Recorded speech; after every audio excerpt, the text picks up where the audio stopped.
Hi, I'm Chef Joe from Clean Eating Magazine, and today we're having one of my favorite foods for dinner, and probably yours too, pizza. Now you don't have to pick up the phone because we're making our pizza at home tonight.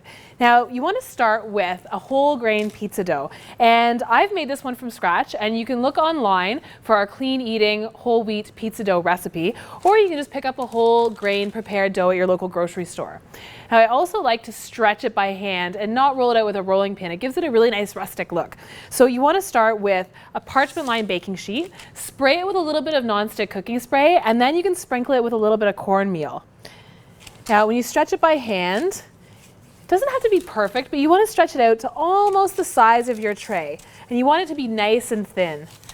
So pick it up, give it a little stretch. Now pizza's always going to resist, so you want to make sure that you leave it out at room temperature for about half an hour or so, and that'll allow you to be able to stretch your dough out really easily. If you try and stretch cold pizza dough, it's never going to work. So once we've got our pizza dough all stretched out, I've whipped up a batch of my favorite clean pizza sauce. All this is pureed tomatoes, garlic, a little oregano, salt and pepper, a little splash of olive oil, and that's it, pureed in the food processor. Now, there's no sugar added, no preservatives or anything, so this is a perfect addition to your pizza. You can be pretty generous with the sauce, and just use the bottom of the ladle to spread it all out. Pizza is such a crowd pleaser. Now what I like to do with my friends is we each bring a couple of toppings and we sort of section off a little piece of our pizza, and we can each put whatever we want on our little slice. So you don't have to worry if someone doesn't like tomatoes or olives, you can really make it your own. Next, of course, we need some cheese. Now if you're lactose intolerant or you don't want to use any cheese, you can make a cheeseless pizza, which is really authentically Italian, and it'll taste just as good, I promise. A couple cups of some shredded low-fat mozzarella cheese. Now we'll put on our toppings. So first we've got some jarred roasted red pepper, and we've just drained these and sliced them. And these are really nice and sweet and perfect for pizza. And then we've got sausage. Now this is low-fat chicken or turkey sausage.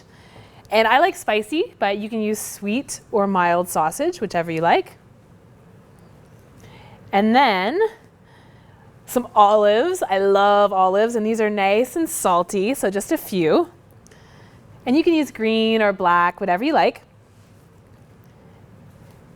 And then some onions, so red onions, white onions, whatever you like.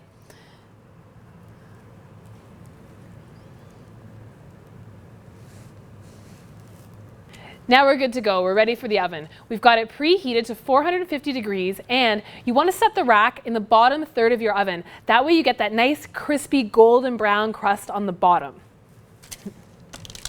I think our pizza's ready because I can smell it. It smells amazing in here.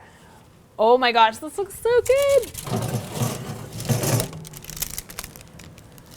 Look at this. This just proves that fast food doesn't have to be fat food, right? So we're gonna add a little bit of peppery arugula on top because I love arugula. It's one of my favorite greens.